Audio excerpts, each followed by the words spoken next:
Life. Yeah. That last one right there. Life, where you at? Right here. I can't even see you. Oh, right there. Okay, I see you in the back. Now, let me just acknowledge you before I start. Because that last piece right there, I don't know if anybody heard it. But that was amazing. Yes, it was. In fact, we can all leave now. I just came to say thanks to lecturers, but let us now. We can just make it to the talk.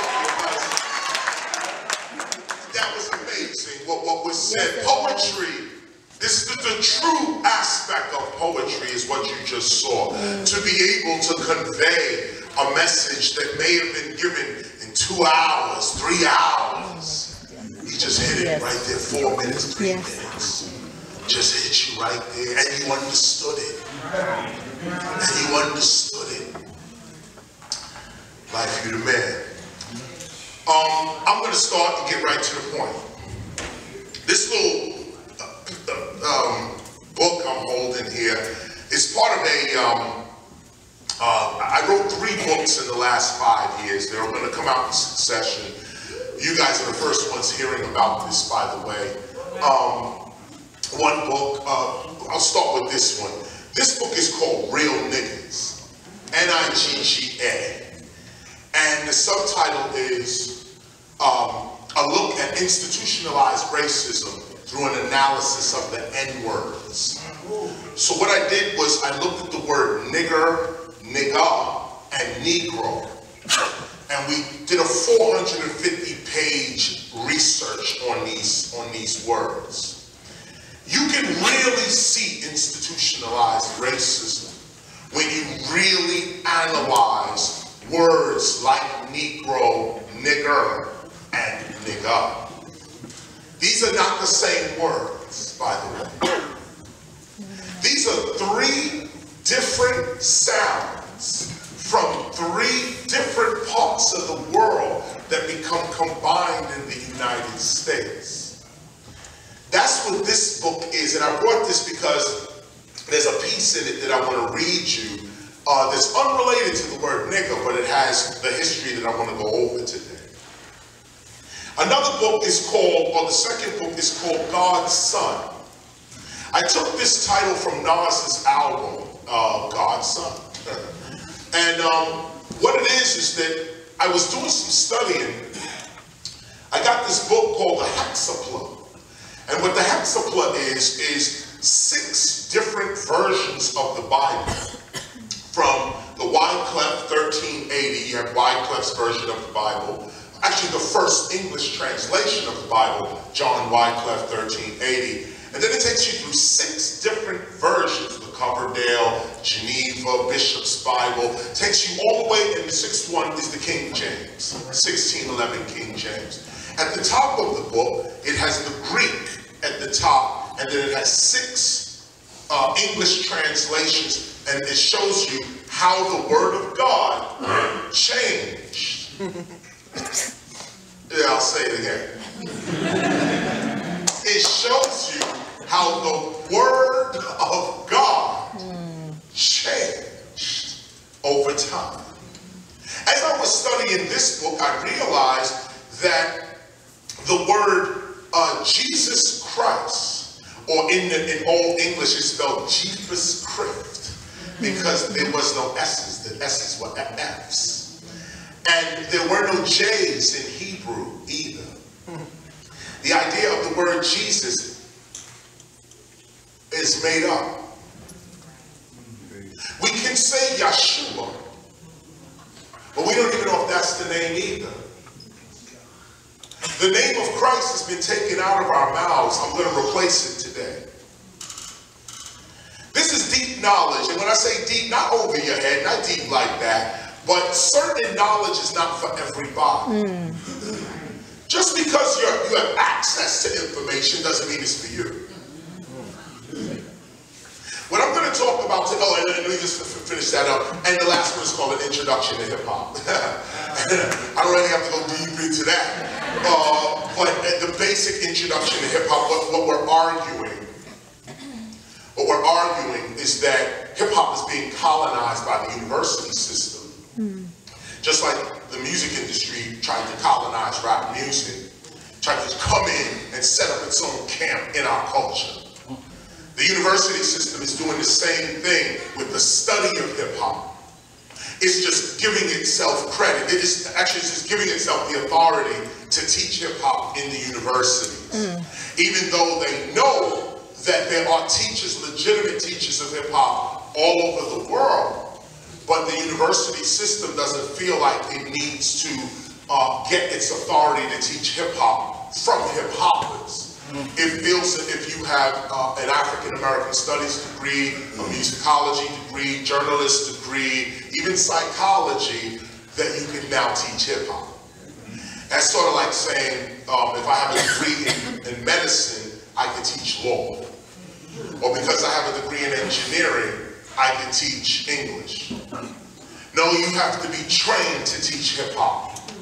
And the university system doesn't want to respect that. We have a response to that. But before I become belligerent to the universities, a book must be written that explains your point of view. So these are the 3 books. Oh, and about the God's Son, just so you know. The premise of that book is that the word son does not mean the male child of a parent. Son is not, at least in the Bible, it wasn't used as the male child of a parent, of parents. It's not a young man, a young boy, a son, male child of a parent. What son was sound. And those that have ears to hear, you can just take it now. You don't have to get the book. Take it now. The word was sown. When you go back to the earliest translations, when the Bible discusses sons, it doesn't say sons. It says sown. S-O-N-E. Sown does not mean son, it means sound. And so when you go back to, say, John chapter 1, verse 1, in the beginning was the Word, and the Word was with God, and the Word took, and they go on how the Word took on flesh, and the Word dwelt amongst men and women. They did not understand. This was the point, was that this Son of God was never a person. It was a frequency. And that if you were able to pick up the frequency of God, the vibration of God, you became God's son or God's sound. You resonated with God, so you became God's soul or sound. Even today, if you look at the etymology of the word son, the first meaning of son is not a male child. The first meaning of son is sound. You have cars like Sonata, the Sonata. You have Sonic, Song, and so on. Anytime you look at sound, you're going to see the word son. So we do a full research on this, and we lay it out in 250 pages, how the Son of God was never a male. It was any person that resonated with the vibration of God. Okay, those were the 3 books. And I mentioned that because, just first of all, so you have knowledge and you know it's about to come out. But also because these 3 books are what I'm going to draw from today for our conversation. What are we talking about? The name of the organization that's putting this on is called S.O.U.L Society. S.O.U.L Society. I find that interesting. S.O.U.L Society. We happen to be here today. I don't know if y'all know this, but we're in a Masonic temple today. Okay, I don't know if you noticed or not, but anyway, you might have seen something. We're in a Masonic temple. What an honor to be in a place like this, to be able to hear and receive knowledge. Before I begin and go deep into my introduction now, I'd like to start with questions. I know that's a little backwards, but in a conversation like this, where we're going to be discussing the soul, and society. Let me start with questions first, and let me just break the ice real quick. This question's on anything. Now, this is how we start the soul. This question is not, I'm trying to say, your questions are not intellectual. Whatever you want to know right now pertaining to me or what you feel I might be able to answer, ask it to me now. Questions? Would you have a lunch? Yo, I went to, where did we go today, Simone? What was that place? Chops. Chop House. We was over at the Chop House. Walked in there, the cooks bugged out, waiter bugged out. It took us like a half hour to sit down, pictures, it was crazy. But when we finally sat down, I ordered the salmon and rice and spinach, and I had a salad. Next question. Got another album coming out soon? One I just dropped is Now Hear This. Just came out digitally. I'm re-releasing it on CD in about, well, maybe 3 weeks from now, because I'm trying to get the vinyl with it, and vinyl takes longer to press. I'm on tour now, actually, promoting the album. Took an excursion, of course, to come here. And so, I appreciate it. But you know, please, don't clap or thank me for my responsibility. This is a responsibility. You notice I'm wearing this piece right now. This was given to me by Tribe Called Quest. On it, it says Fife Dog on it. And this is just to show you, it's a little bit I'm answering your question on the album here, musically. I was just in Myrtle Beach about a week ago, maybe a week and a half ago. We was in Myrtle Beach, excellent gathering we had there. And I was supposed to stay in Myrtle Beach and just chill. I'm on my way to Florida, actually through Atlanta. We stop in Gainesville, Orlando, then Miami. And around April, around the 18th, 19th, somewhere around there, I hit a cruise ship and I go to Spain. And so I'm starting at the bottom of Europe and then I'm going up, all the way up to like Ireland. So we're hitting everything, France, Germany, Switzerland, Holland, all of it, going up, all the way up to Ireland. So in that, the reason I mention this as well is because I'm carrying Fife with me for the remainder of the year. It's not everybody. I mean, of course, every death is honorable, and everyone that passes on should be honored, you know, and rightfully so.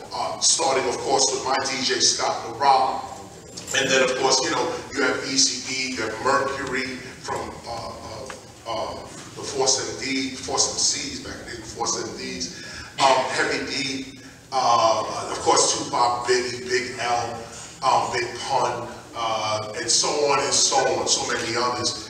But when Fife passed, that had a special significance to it. Oh, thanks. Mom, man. Okay. When Fife passed, it had a special significance to it.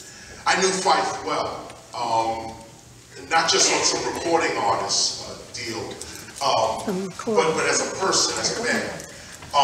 Go back and take a look at that Tribe Called Quest DVD again. The saying, behind every great man is a great woman, is an understatement. His wife, Teacha, went under the knife, actually, for Fife. She gave Fife a kidney. In that sense, you talk about family and sacrifice and what one family member got to do for another. Brother was just talking about, thanks. Brother was just talking about, you know, those who were here early was hearing about the brother's situation with the cops finding a bag of marijuana and said if nobody claims it, everybody goes. And I thought that was a brilliant analogy because this is what it is in the hood, for real, for real. If there is such, if everybody say, yo, this is the talent level, free of charge, just go to my website, click right on and sit back. So now let's begin. Oh, wait a minute, one more question. Wait. What's your relationship with Summer right now? Not much. Scott LaRock Jr. has been in and out of prison over the last, say, 20 years. His family, the family situation with Scott LaRock is a complicated one. His mother and his parents, actually, his mother and his uncle, they never wanted Scott to be associated with us. And I say that respectfully. Today, we're all friends. I love his mother. It's not that. But when we first started in 86, actually 85, we were the hoodlums, and I'm the homeless dude in the street, and Just Ice is there, and somebody else, and it's like, here's Scott LaRock, or his name was Scott Sterling. He was a social worker in the shelter.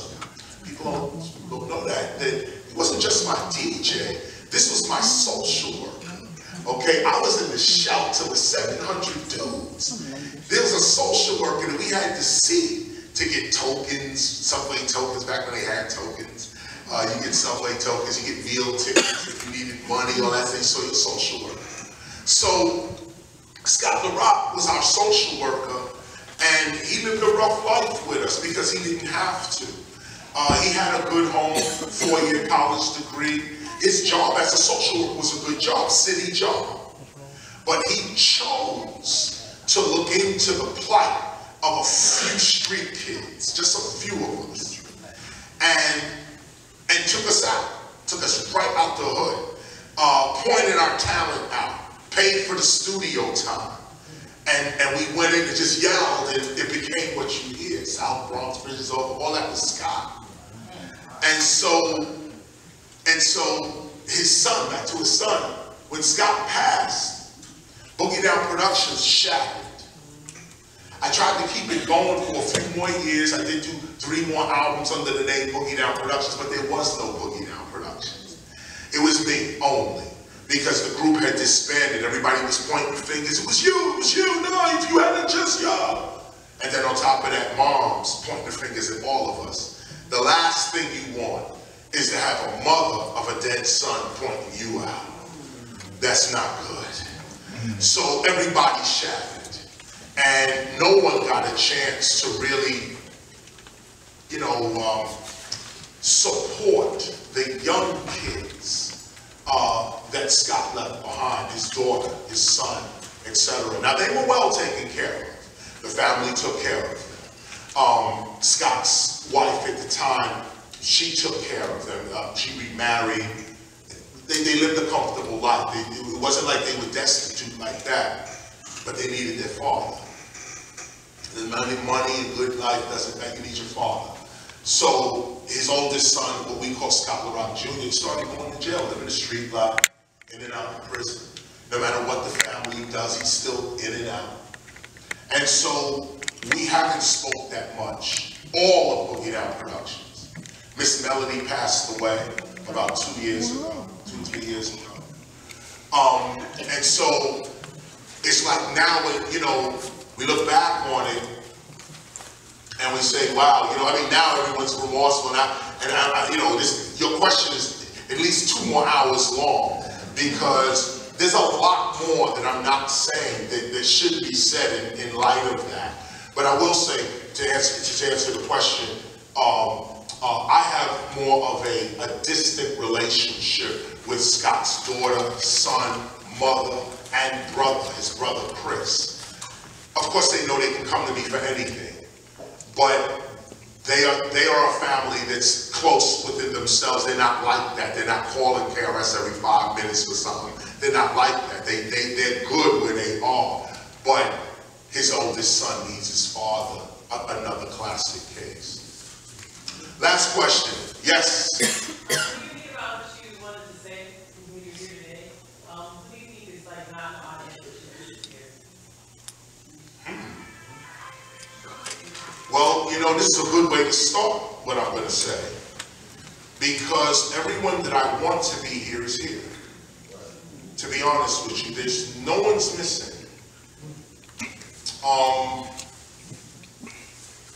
That's not to skirt the question, that's the answer. No, everyone's here, everyone's in attendance. I can play with that question poetically. There's a few people that should be in this room. But I'll leave it at that. Matter of fact, let me have that linger. I may come back to you on that. But everyone's in attendance. Let me start now with that.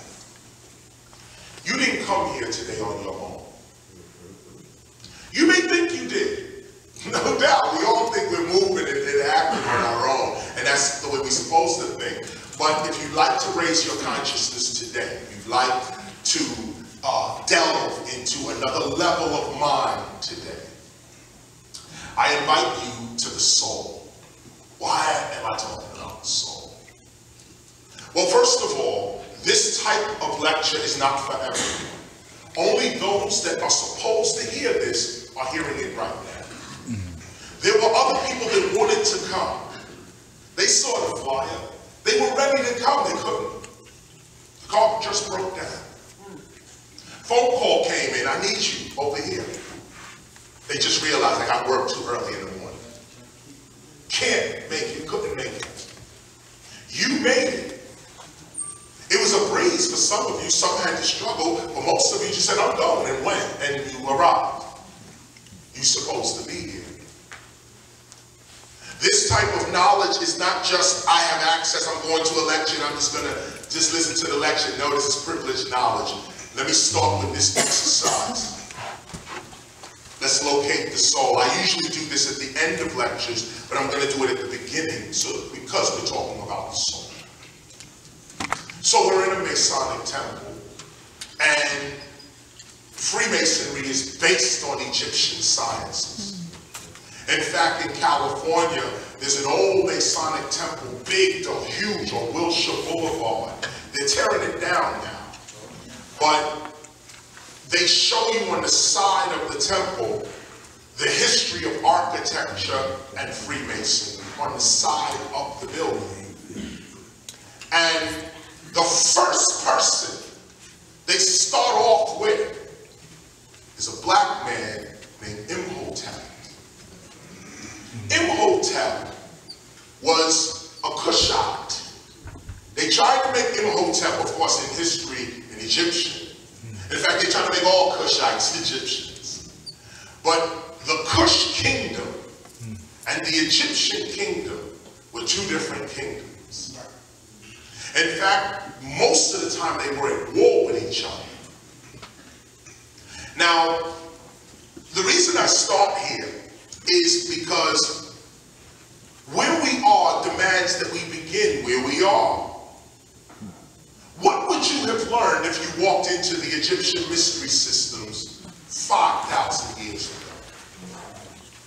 Well, you walk in, first of all, if you ever walked into a true mystery system temple, you would walk in and the priest would tell you, what is your name? You would say, my name is David. They'd say, okay, David, come back in 7 years. Not, come on in, David. Yo, your seat's right here.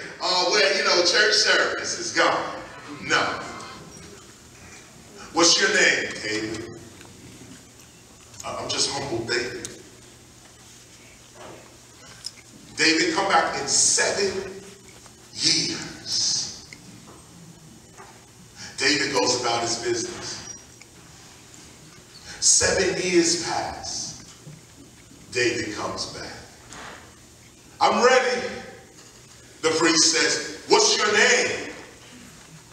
David. Come back in 3 years.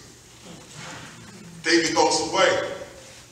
3 years, and now 10 years have passed. He hasn't even entered the temple yet. 10 years go by before he even steps foot in the temple. 3 years come. The priest says, what's your name? My name is David, man. Why you keep asking me that? The priest says, finally you get it. Come on in and take the first degree. What's the point? Here's the point. How do you say your name? Your name is your nature. What you call yourself is what you are going to be. you are looking to change your situation, you have to first change your name. The way in which you say your name is how other people are going to deal with you. What's your name? Mary. Mary gonna stay broken, poor, and ignorant. What's your name? My name is Mary Ski from 123. You know me. Mary gonna get money now. Doors gonna open for Mary. Why? Because if you can't say your own name with power, no one else will. All right. If I stop here, your name must have power, or you get nowhere in life. Yeah, people can hook you up, of course. Right place, right time, you can do that. You can pay your way in. You can learn your way in. But what we talk about here, what we're talking about here, is moving in life by way of the soul. The Egyptians said that humanity thinks with its heart. Rome said humanity thinks with its mind. What do you? Egypt said thinking. Thinking is in the heart. Rome said no. Thinking is in the brain. We all say now, we say, yeah, I got to think about something. And you touch your head naturally. If you was in ancient Kush, or even Egypt, when you started thinking, you would go like this. Let me think. What's your name? KRS-One, knowledge reigns supreme over nearly everyone. That's what I want in my life. What's your name? The Blast Master. You. What's your name? Lawrence Parker. When I was Lawrence Parker, I lived a Lawrence Parker life.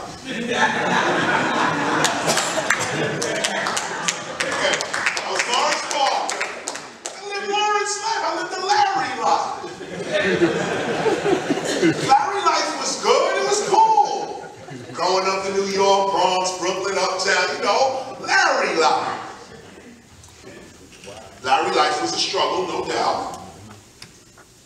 But when that young man, Larry, realized this particular knowledge I'm giving you right now, listen, I'm not going to get anywhere with a name like this, or I got to say it differently. When I say my name Larry, it doesn't, I don't see it. I mean, I feel good about it. My mom's named me that. This has got honor to it, but where I'm trying to go, I'm not named where I want to. Where I want to go, people are named different things over there. Yeah. Where I want to be in this thing called hip hop. And I want to do my thing. Let me see some of the names in hip hop. Grandmaster Flash. No, that's Joseph Sadler.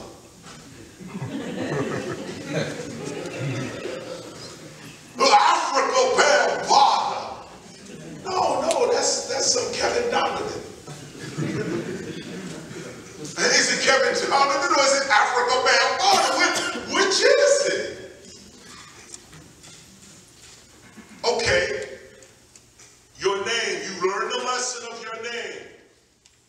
The priest would say, it starts with your nature. And if your nature has not really changed, neither will your name. I'll say this again. If your nature has not changed, neither will your name. You may think you're calling yourself something different so that you can change your nature.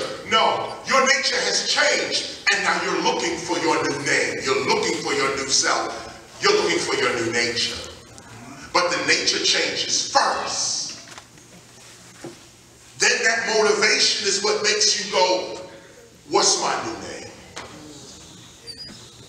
So first, let's look at what we call ourselves and what we mean to ourselves. If you can't look in the mirror, you're going nowhere. check that first. Because the intellect could look at itself in the mirror and not like itself and still succeed. The intellect can succeed even though it might not like itself. The intellect is self-critical all the time, analyzing itself, trying to improve itself. That's the mind, that's the intellect. But the soul is already what it is. There's no change in the soul. There's no, I'm on the path. I know, and I know what that means. You said, I'm on a spiritual path. But if you want to talk really scholarly, there's no path. There's no path. The soul is with you. You're either born God or you're not. 90% of the people in this room are born God. The only way you could be here is if you was. Like I said, others tried to come and could not. They're not God. That's hard to say, right? That's harsh. What do you mean, Chris? Everybody that just couldn't make it? They're not God? Maybe not. I'll put the maybe on it. But if you want harsh truth, no. See, when God calls God, God appears to God.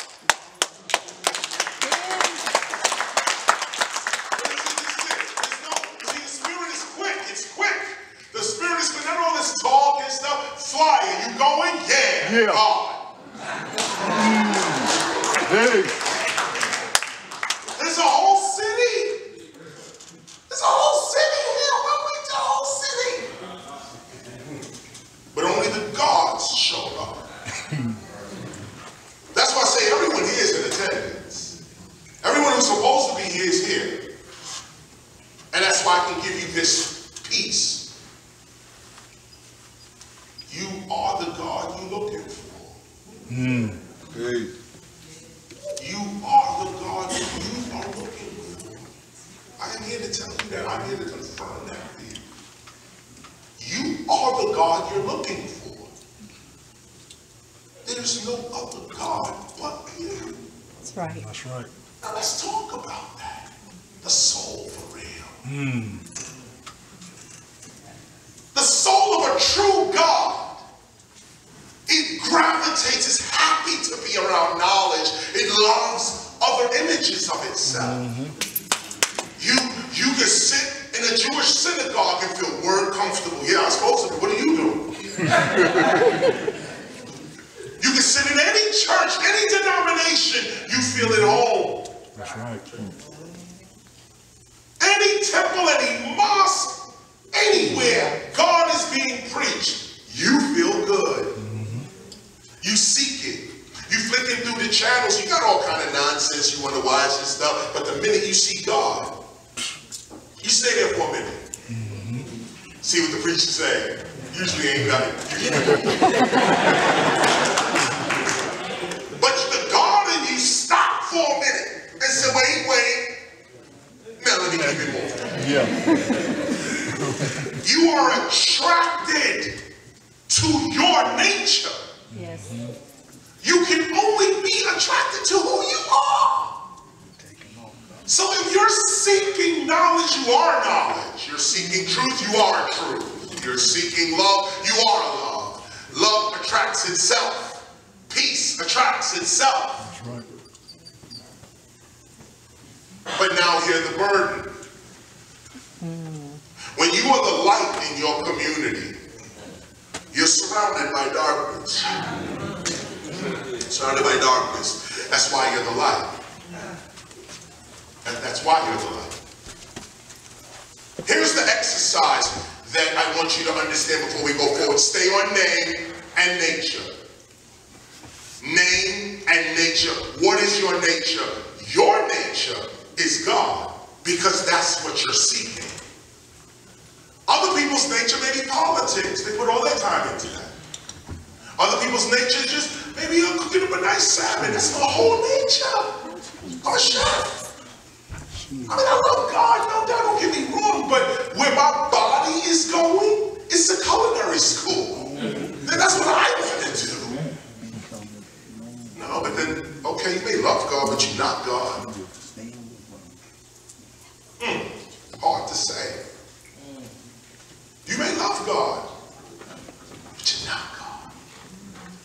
Because every time the things of God come around, you have no time for it. How can you be an electrician and every time electronics is around, you're painting? You're a painter then. Stop fronting. Every time the things of God come around, you're happy. You're up. You're running toward it. You want to know more. Well, stop doubting yourself. Stop believing that you're just human. I'm only human. Nobody's perfect. These are lies. You are perfect. You are. What is perfection? Perfection, the literal meaning of perfection is completion. That's it. Nothing more. People don't want to be perfect because they don't understand what it means. They think being perfect means you're above everybody, or you're holy, or somehow you can't do no wrong when you're perfect. That's the total opposite of perfection. To be perfect, you have to start from the lowest level. You got to start from the gutter. Ain't no do-gooder. I was perfect my whole life. I did nothing wrong. I never told a lie. You're not wise. Wisdom demands the gutter.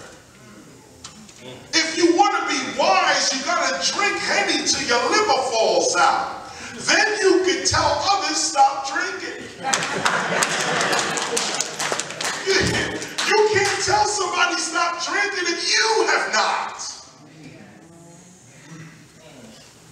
Get it? Come on. You got to have 2-3 guns in the crib before you tell a young kid, yo, listen, you're going to get shot doing that. Young kid, man, what you talking about, man? Yo, let me show you that. Word, yeah, G, I hear you, yeah. Ain't no young person listening to nobody that ain't been through something. Tell me what you've been through, and I'll listen to you. Tell me that you lived my struggle, you went through what I went through, and now I can learn from you. But if you never did what I did, never went through what I went through, never been in the places I've been, none of that, but now you're going to try to lecture me, you're going to try to tell me, no, there's no wisdom in that. There's no wisdom. You're not hitting my soul. I don't feel you. Name and nature. Here's the exercise, y'all. Here's what we're going to do. Let's locate the soul. At the count of 3, we're going to say hip-hop. Here's the exercise. Count of 3, we're going to say hip-hop to ourselves. Don't say it out loud. Say it only to yourself. At the count of 3, in yourself, we're going to say hip-hop. Don't say it out loud. Just say it to yourself. 1, 2, 3.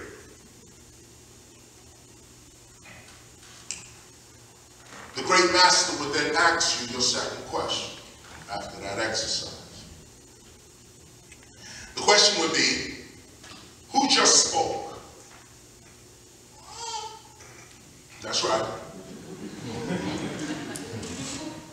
Who just spoke? Who just spoke? Let's do it again. At the count of 3, don't speak out loud, speak within yourself. 1, 2, 3. What voice is that? So. This is, you just spoke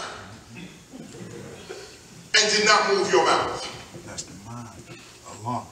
Take it in slow. This is 5,000-year-old techniques. When you walk into the ancient systems, Egyptian, Kushite, when you walk into the ancient Ethiopian systems, you did see know thyself on the wall before you walk into the store. You saw know thyself, but that was for everybody else that didn't have knowledge. They would walk by the mistress and say, yo, they said know thyself. Wow. Nah, this is what you were supposed to do. It said, know thyself. The priest would say that without moving your mouth. And you would say at the count of 3. 1, 2, 3. And right when you said, know thyself to yourself, you found yourself. Because the self that spoke was not this. The Most High self. This did not move. This voice did not speak, yet you spoke. Let's go further. You heard yourself speaking.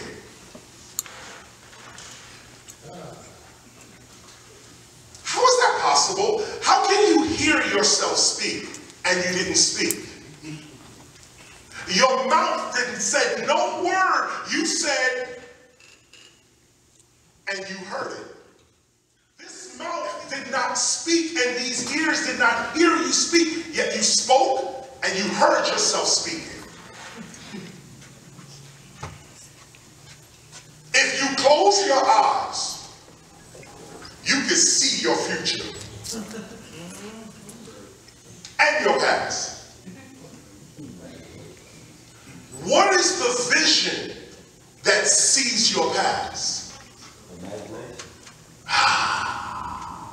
He said imagination, which is, by the way, the Western term for soul. Image, your imagination. When you imagine, you are projecting yourself. Yeah, you call it imagination. Some say consciousness. Some say soul. Some say inner light, inner person. Yeah, that would be true. But let's get it straight. These two eyes do not see your past, yet you see your past. These two eyes do not see your future, yet you can see a future. You see it. Imagine this. You see your future. These eyes are not seeing that. You can speak without the mouth. You can hear without the ears. We're locating the soul now. We're locating the first you. The you that projects this you. This is not KRS-One. Leg, arm, head. This is not KRS-One. KRS-One is that voice inside. This is the projection of KRS-One. KRS-One, though, is not a physical thing. It's an idea. Again, KRS-One is not the physical thing you're looking at. This is what I am projecting to you. This is what I want you to see of me. But the real me is that voice, is that sight, is that hearing that does not need the physical body to exist. The ancient priests would say, read that on the wall. Know thyself. Don't say it out loud, say it to yourself. You would go away baffled.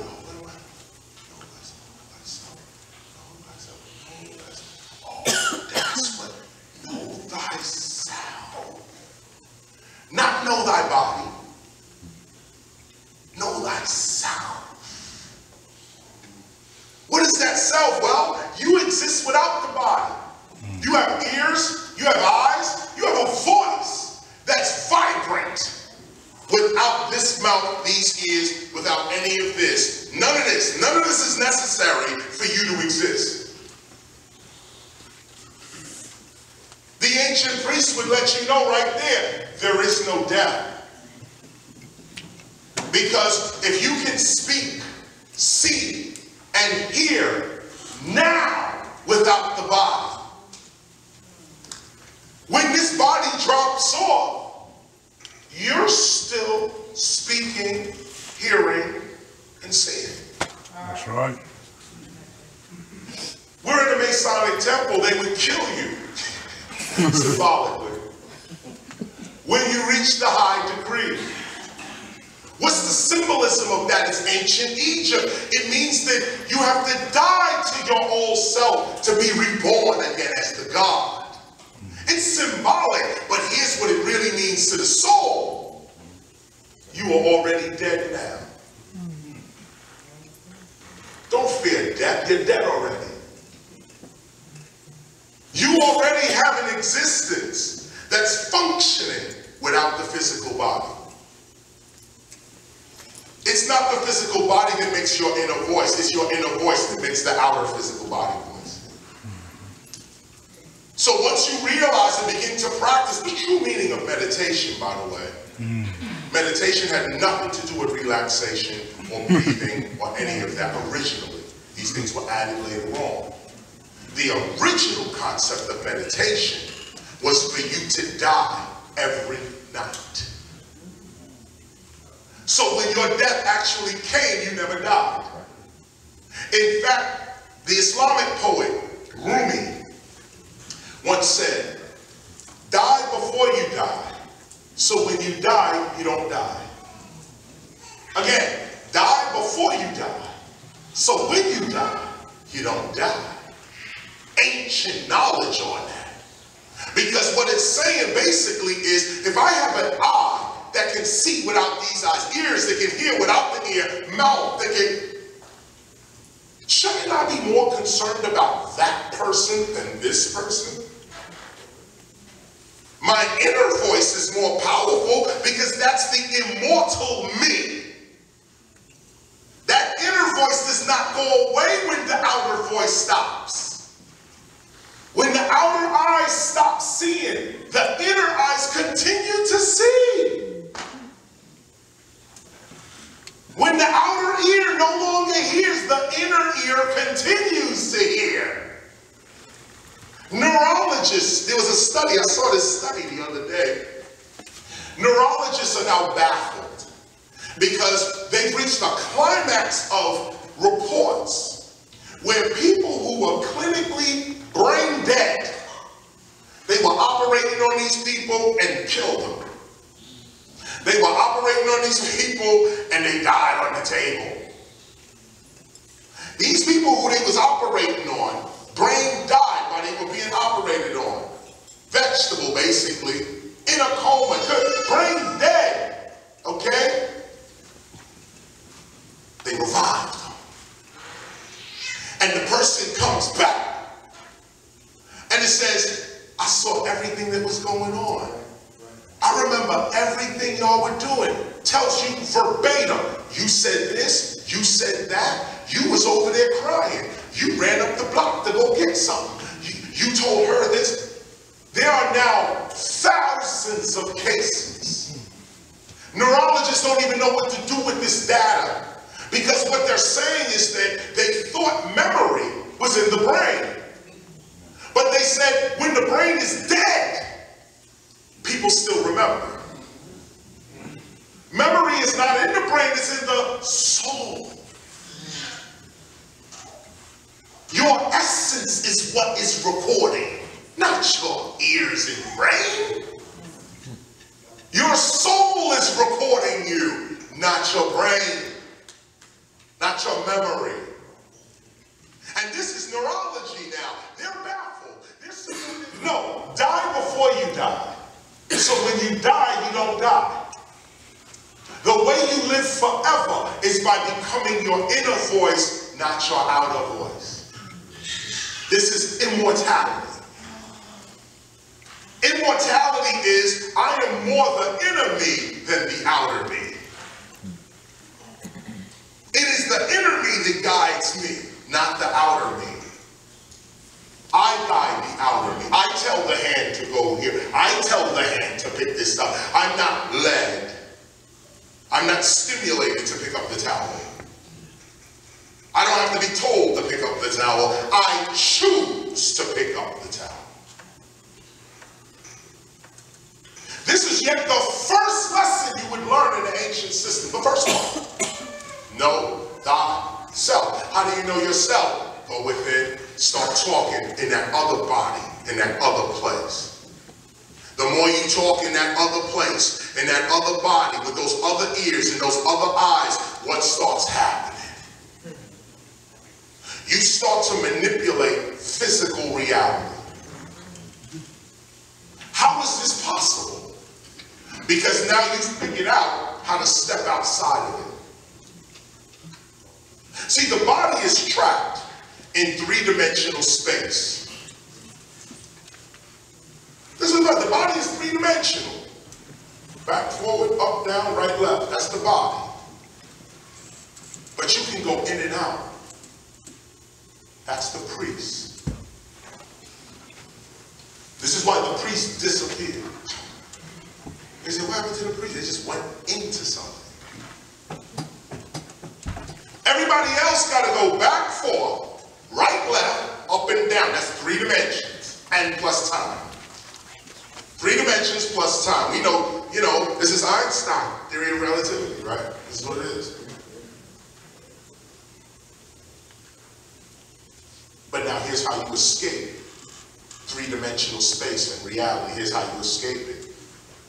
You could go in and out. Not just right and left, up, down, back, forth. You could go in and out. The spirit is in, the soul is out. They're the same things, but for the sake of teaching, try to remember that the spirit is always inward. The soul is outward expression. Second lesson. If you understand this, you are not the flesh. You are the voice in it. You are the eye. You are the sight in it. You are the ears in it. So there is no death because you're already dead. You just have to practice death a little more, not life.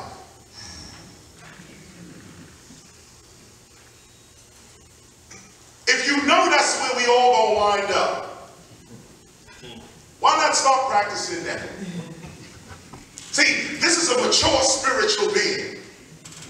We know that this life is temporary. Don't be afraid of that. Get prepared. When I was homeless in the street, living crazy in Brooklyn, 1981. Crazy Brooklyn, Flatbush Avenue, Church Avenue, Rasmus High School, and Prospect Park. I mean, madness. But I was studying something different. I didn't wait. Well, let me put it this way. My nature caused me to know what it is I'm telling you before I read it. Before someone told it to me, it's my nature that told me. How can you speak right now? How is it that you can speak right now without your body? That means there's no death. Don't fear this. Guide your body. Guide yourself. Guide your life. You are in control of your life. People say that all the time, but they don't give you the techniques. Here's the techniques. 1, your name got to be powerful, and it got to be according to your purpose. What do you feel like? What do you love? What do you like? What are you gravitating toward? Name yourself that. Then, go with it. Be more of the inner person than the outer person. The more you are the outer person, you're subject to racism, sexism, classism, etc. You're subject to poverty, sickness, ignorance, pain. As long as you stay in the outer body. The minute you become the inner woman, the inner man, you're not under those laws anymore. Let me show you how it works. I was in the shelter, and I thought I had to go somewhere to become successful.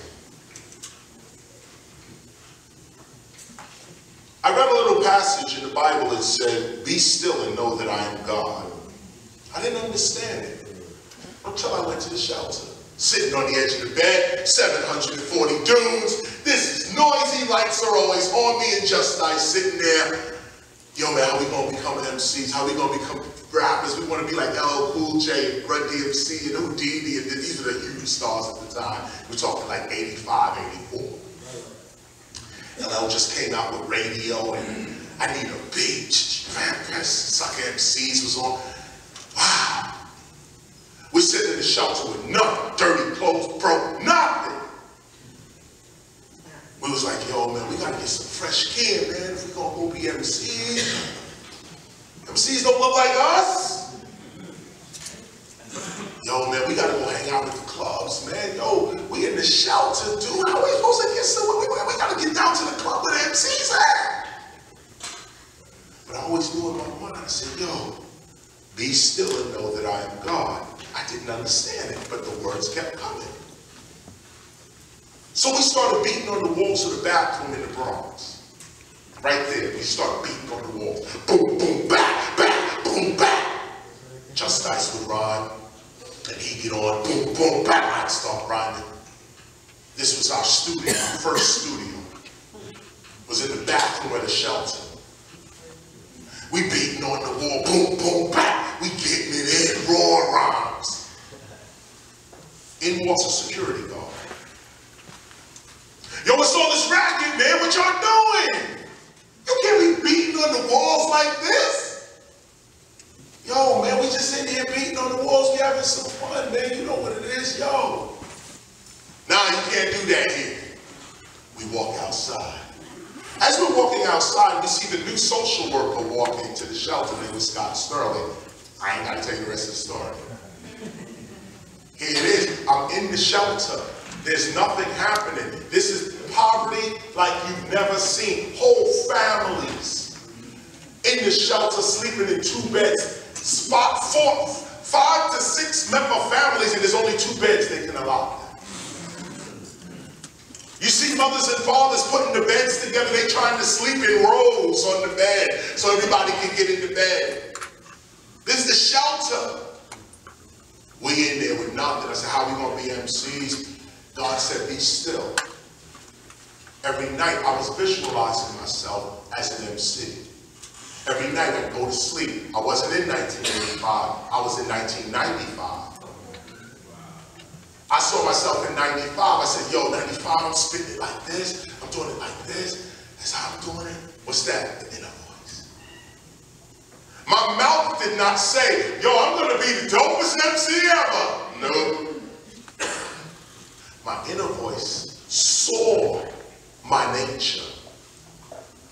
My inner voice is no word really, it's just, I know I'm gonna be there it's 1995. No, it's not, it's 1985, dude, you in the shelter. No, you're in 1985 and you're in the shelter. I am in 1995 on tour. I see myself doing, this is exactly how it went down, nobody hooked me up. I'm in the shelter visualizing, using ancient metaphysical techniques. And they worked. If KRS doesn't mean anything, his whole career means that the power of the mind is real. Get serious about that. Here's the technique. I'm visualizing. I'm using my inner voice, not the outer, the inner me that projected itself into the future. I saw myself in 95. I'm rhyming in 95, doing my thing, and I fall asleep in that dream. In walks the social worker. New social worker, his name is Scott Sterling. We all got to go see the new social worker. He's redoing his files. 700 dudes before me, I finally wind up there. I'm sarcastic, I'm arrogant. I'm like, I know this dude's gonna throw me out the office. He says, yo, so what's your profession? So I ask everybody, are you going to school or do you work? Where do you work? Where do you go to school? Step right in. Me and my crew walk in. Let me tell you, we walked in.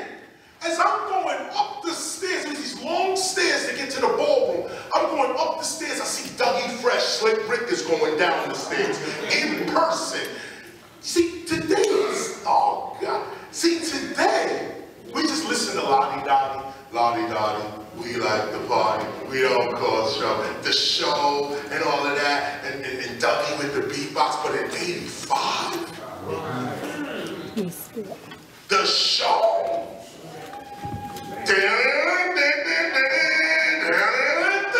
When that came on, anybody here over 40 know what I'm talking about. Just saying, you know. When that came on, that was it. Okay, I'm going up the stairs. Dougie Fresh and Slick Rick are coming down the stairs. I'm in a daze, like, oh, shit. Wow, like everything was slow motion. I'm like, yo. I finally get to the top of the stairs. I get to the top of the stairs, they stamp my hand with a thing. Boom, it was a drink ticket. Hit us all off with drink tickets. We ran to the bar. Yeah! We over at the bar, we got drinks now, we chilling. We up here looking, and I turn, the place is packed, everybody's up, music blasting, DJ's cutting. I'm looking like, yo, who's doing this? I look, it's the social worker. That's Mr. Sterling in there. This dude's hacking it down. Good times, cutting the old breaks. I was like, yo, I heard somebody, they started going, Scott the Rock, Scott the Rock, Scott, he's cutting up this. I was like, yo, that's the social worker. This is a social worker. So we went through the whole night. The night's over. Scott never saw us. Scott never saw us. He was just so mega, we couldn't even get to him. He had security, dudes was trying to get in the DJ booth, girls everywhere. He couldn't even get to him. So we went back to the shelter. We went back, we walked all the way back, 145th Street to 166th Street in Boston Road.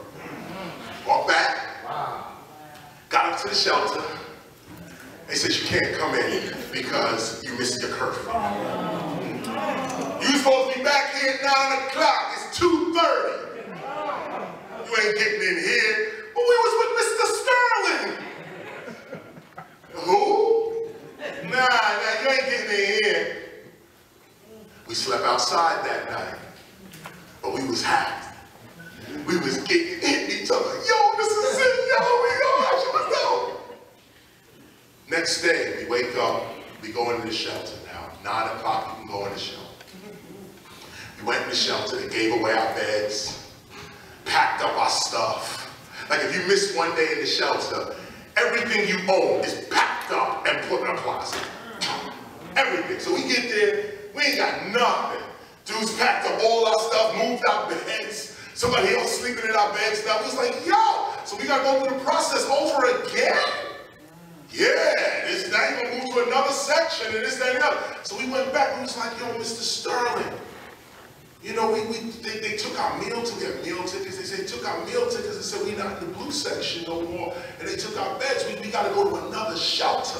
And they were sending us like to Brooklyn. We was in the Bronx. They were sending us to Brooklyn, to Atlantic Avenue, the Armory on Atlantic Avenue. They were sending us over there. So I was like, yo, you can't do this to me right now. So I told Scott, I was like, yo, this is what it is. Dude stood up, walked outside with a pen and a pad, paper. And he was like, this whole section right here. And it was like this whole section, like every one of these chairs is a bed. Okay? He said, this whole section right here, the blue section, this is my section. I'm gonna reorganize this section. These guys right now, as the words were coming out of his mouth, we was watching the black man right there. This dude was in control. Okay, Latinos were working, whites were working, everybody was there.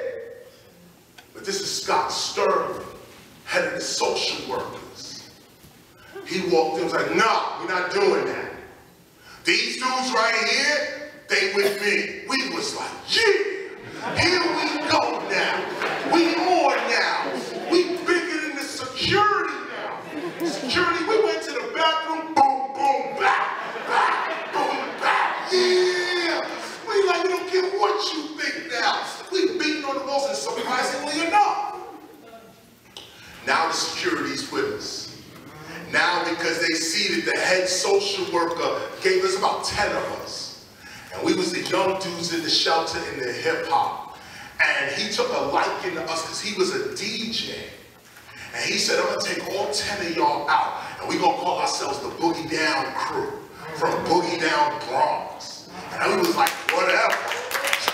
Let's get it poppin'. He said, yo, we the Boogie Down Crew. So right there, now imagine this social worker put on 10 homeless dudes, okay? If this dude had said, yo, rob that dude right there.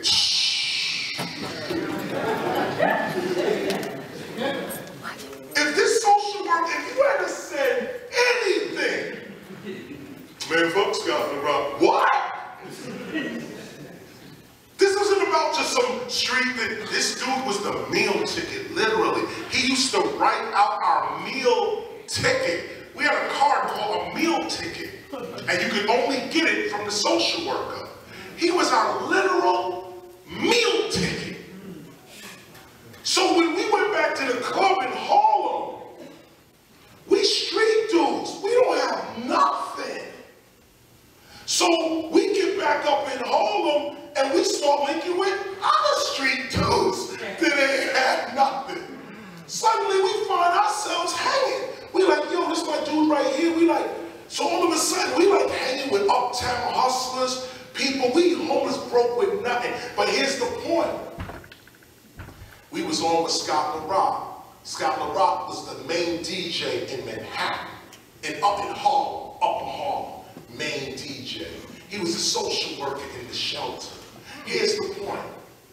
I was visualizing in 85, me being KRS-One in 95. I thought I had to go somewhere to be a rapper, to be successful. No, be still and know that God is God. My blessing came to me in the shelter.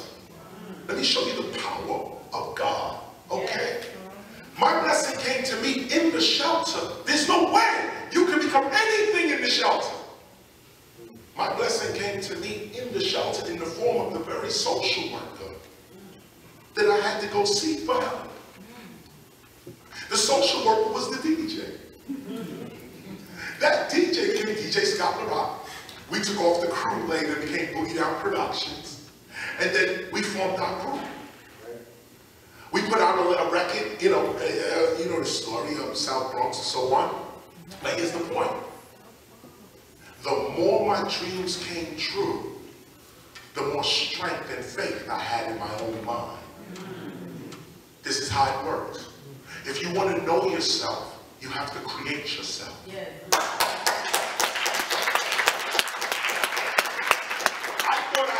Go somewhere.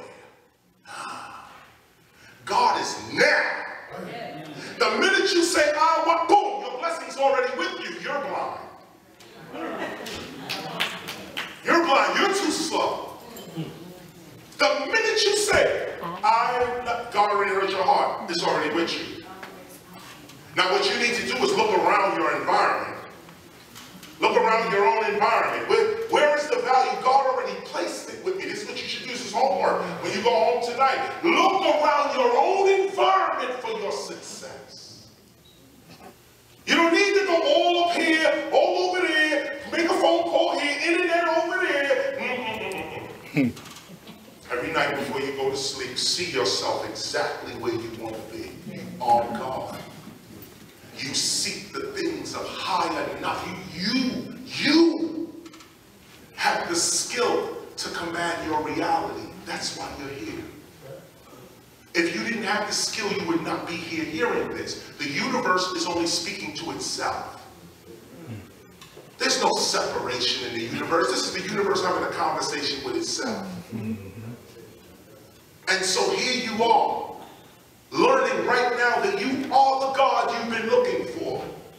Start using your skills. Start practicing being God. Did I just say that? Yes, you did. Start practicing being God. What a wild to say. Let's go forward.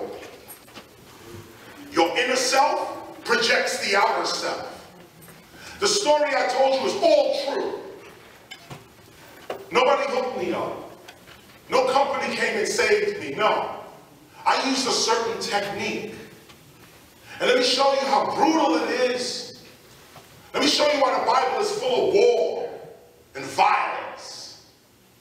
Because the minute you stand for God, here comes the devil.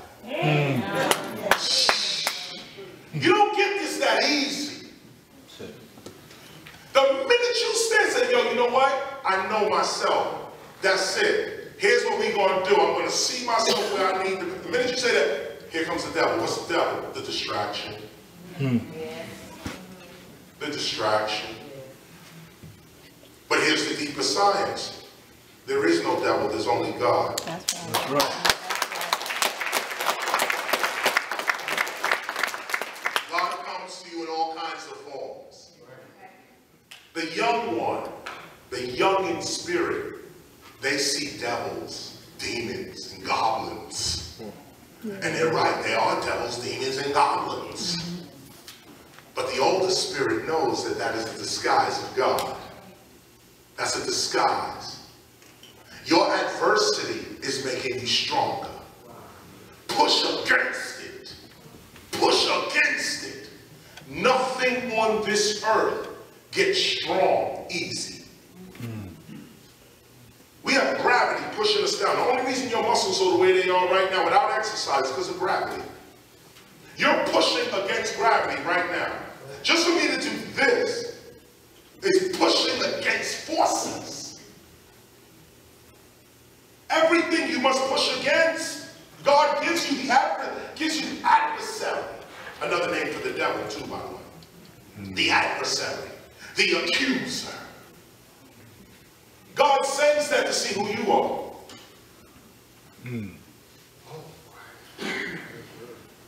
God never leaves you, ever. It's you that leave God. So you ask for something, and here comes the adversity. Are you worthy of what you're asking for? Because God is not going to give you something you're not worthy of. It's going to destroy you. God is always looking out for you. Always. Even when you ain't looking out for yourself. That's why when your prayers are not answered, don't be discouraged. You were saved. The truly spiritual person knows if I pray for something, I know it's coming. If it don't come, it wasn't for me. Thanks, God. There it is. That's it. So now, let's go deeper, a little forward. Let's just go a little forward. I want to read you something out of here. Here we go. This is another piece of the lesson. Ancient in its origin. Ancient. And this is the, I'm going to read you a little bit of the Kush, the origins of humanity according to ancient Kushite philosophy. It's the origins of humanity. This is how ancient Africans, this is the oldest myth story, recorded myth story in the world. And I use that word myth lightly because it's not myth, it's the truth. But when it's interpreted in Western tongues, it becomes a myth. That's what they call our history. Our history before them is called a myth. But if you study myth, you'll know a lot about your history. So, I'm going to read you this little piece. Try to take it and bear with me on this. In ancient Kushite creation, in ancient Kushite creation knowledge, water appeared as the mother and father gods, Nunet and Nun. Within these primordial waters, remember the first, imagine this, let me go slow. In ancient Kushite creation knowledge, water appeared as the mother and father gods, Nunet and Nun. Stop. The first gods were always male and female. This idea of a solo male god is a lie, and it's not your history. It's your history. Mother and father gods, and the ancient Cushites always put the mother first. In ancient Cushite creation knowledge, water appeared as the mother and father gods, Nunet and Nun. Within these primordial waters, Nunet and Nun held 6 other gods, which also came in female and male pairs, positive and negative charges. There was Huket and Huk, formlessness, Kuket and Kuk, darkness, Amunet and Amun, hiddenness. Stop. Formlessness, darkness and hiddenness. Try to keep this in mind. Formlessness, darkness, and hiddenness. From these 6 forces, because they're in pairs, existing within Nunet and Nun, the primordial waters, rose the self-created being Atum, later called Ra. Atum plus Nunet and Nun, Huket and Huk, Kuket and Kuk, and Amunet and Amun make up the first gods of Cush, called the Aniad, or the 9. Cush begins with 9 gods. Atum, Ra, would give birth to Tefnut, moisture, and Shu, air. Tefnut, moisture, and Shu, air, would give birth to Nut, the sky, and Geb, the earth. Stop. Your original culture says that the woman was the universe and the male was the earth. It's backwards today. Nunet and Geb would give birth to Aset, or Isis, and Asar, Osiris, or Old Dirty Bastard. These 2 beings are sister and brother, husband and wife, and mother and father, all at the same time. In addition, Nut, the sky, and Geb, the earth, would also give birth to Isis and Osiris' sister and brother, Nephthys and Set. These family of gods were mortals. They lived, they taught, they argued and fought amongst each other, and they died. But their deeds and character does live on in what Eurocentric education calls creation myths. Stop. The reason I read you this is because this is what was taught in ancient mystery systems. That Nunet and Nun, Kuket and Kuk, Amunet and Amun, these are forces. This is what you was taught first. You do not come from people, you come from forces. Let me say it again. If you believe that your ancestry is from here, and the word is believe, because this is how you became the priest. It wasn't that it was your bloodline, really. That's later in Egyptian history. It was your character, your nature. Your nature had to, they would read you this story. They would read 20 kids this story. 15 of them would get up and go, I don't know what that was. 5 of them would be, I got it. Those 5 would go on to the next level. What is it teaching? It's teaching that some people, because of their character, they come from other people. people because of their character. They come from forces. What separates the God from the human or the animal is character. Nothing else. Character, your nature.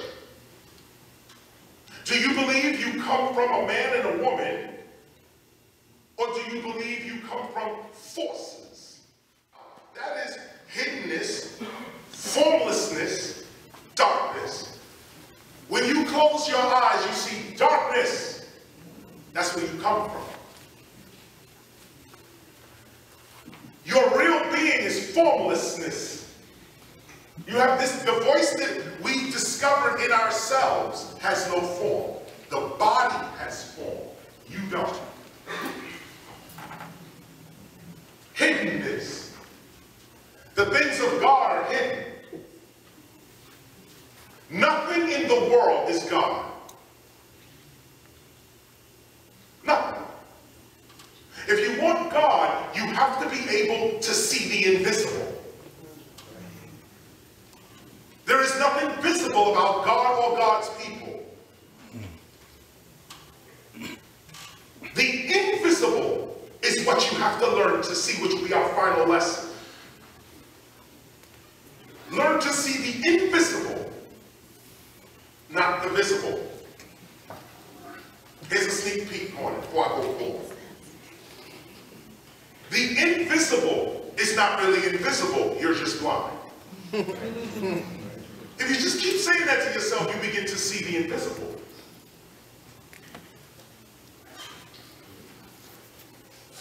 How do you see the invisible?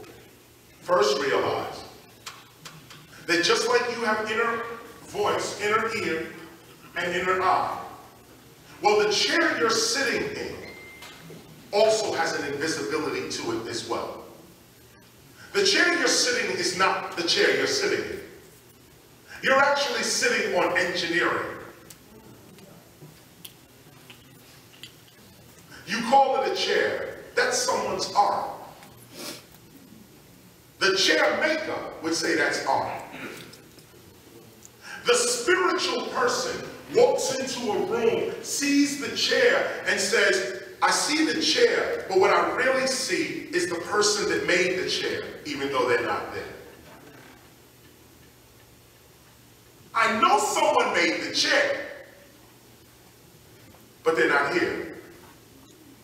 The average person says, yo, that's a chair, let's just sit down. The spiritually aware says, that's not a chair, that's the effect of something invisible.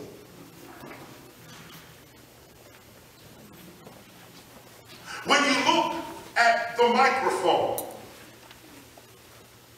the spiritually young says, yo, that's a microphone and I'm talking into it. The spiritually aware says, no, this is light. What are you talking about? It's a microphone. No, it's not. That's what you call it. What is it really? Formlessness, hiddenness, dark. This has no form. We're calling it a microphone so that we can have a discussion and a conversation. But what is it really? What is anything? Really? Except the names we give it. We talk names. Gotcha. 5,000 words. History in 10 minutes right now. Can you see the invisible? If this mic was standing just like this and nobody was here, could you still see me talk? When you walk into a room, who created the room? This is where you think past the material world. When you can look at material items, you can see matter. But you know that matter is only an effect of invisible forces. You come from invisible forces, not the effects of those forces. Other people people come from the effects of forces. Well, I was just born from my moms, my dad, and I have a family lineage. That's all I got. That's what it is. Okay, that's what it is for you. That's your perception. That's what it is. But let me quickly give you the last piece. Why I told you formulas are hidden. Here's the last piece. Your words create your reality. This is not a microphone. This is my truth instrument. This is not a microphone. That's what somebody else called it. I don't know what microphone is. I didn't come up with that. Let me show you the truly spiritually enlightened being. Walks up. What do you call that? Microphone? No. This is a gababa. Gababa. That's what this is. Gababa. What's a gababa? It's what I'm calling it. Now, because I call it a gababa, I can do anything with this in the gababa reality. Let me get more. I only have a little bit of time. Let me take you over here. Turntables.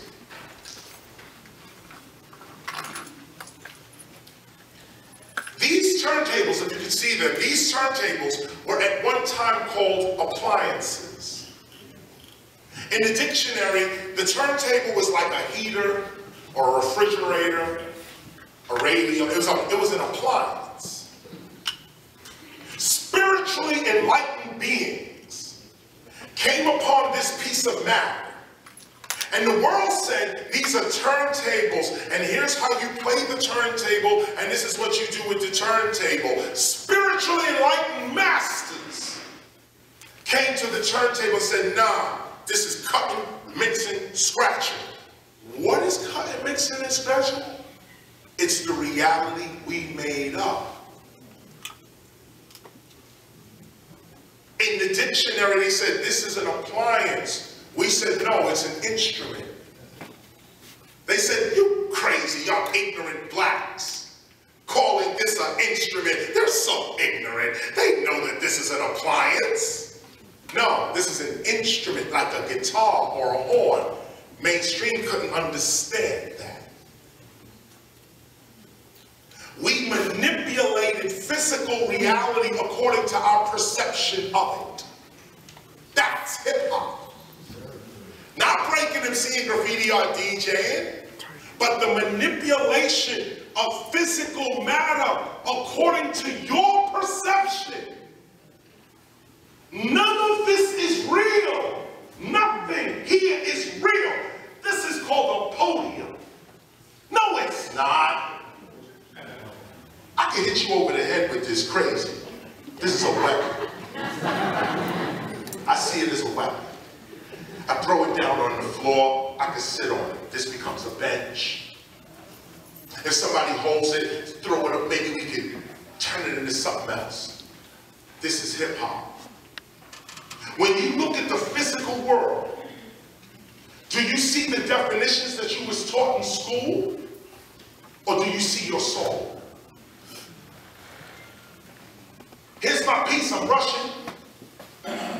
Here it is. An electrician walks into the room. The electrician sees electronics because the electrician has electrical words. The electrician has ohms, amps, voltage, wattage. These words the electrician speaks. So the electrician, because he speaks electronic language, can see electrical reality. The brain can only see according to its words. Whatever you don't have a word for, you can't see.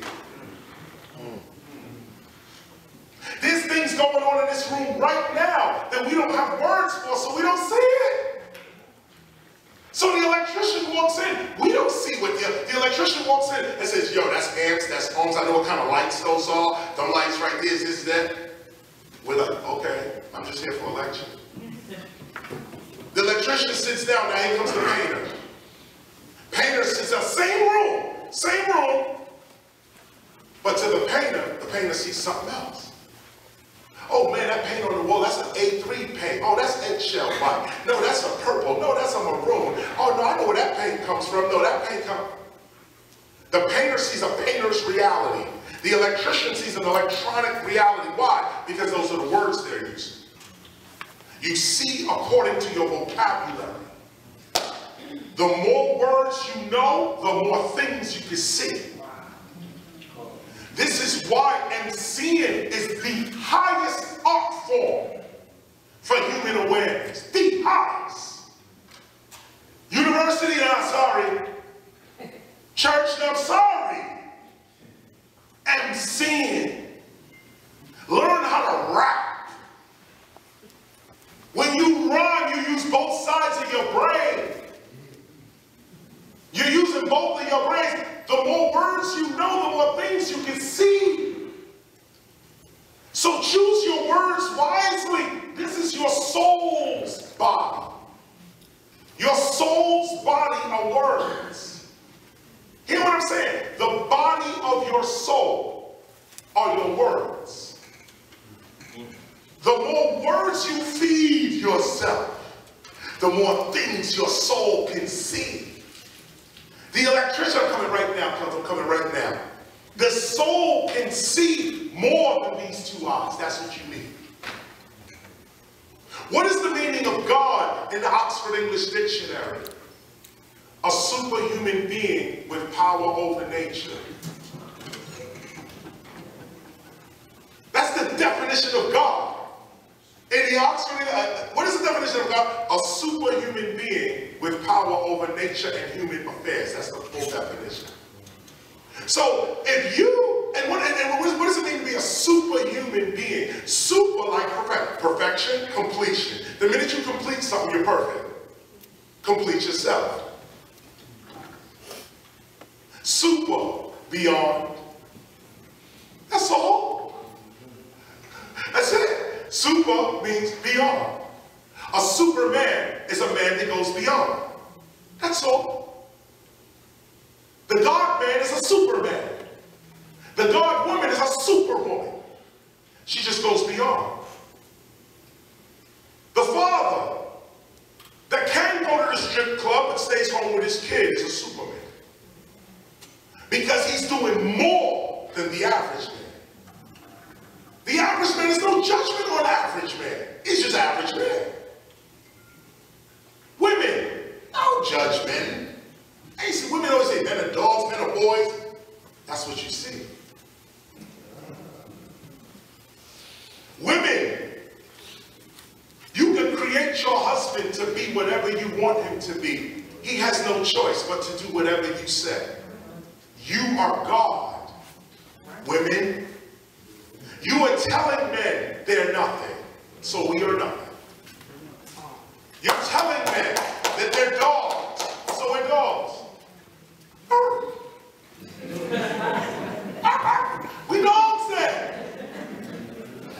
Women, you have divine speech on you right now, coming right now, you know I'm going over. So the period is this. Your words dictate your reality. The more words you know, the more things you can see. Name the things around you according to what you want them to be, not how you was taught they should be. We named this thing hip-hop because the government did not know what that was. They know what civil rights is. They created that. They know what African American is. They created that too. They even know what black is, white is, Asian. All those are their words. Hip-hop. Government don't know what the hell that is. That's why we're successful. Thanks for listening.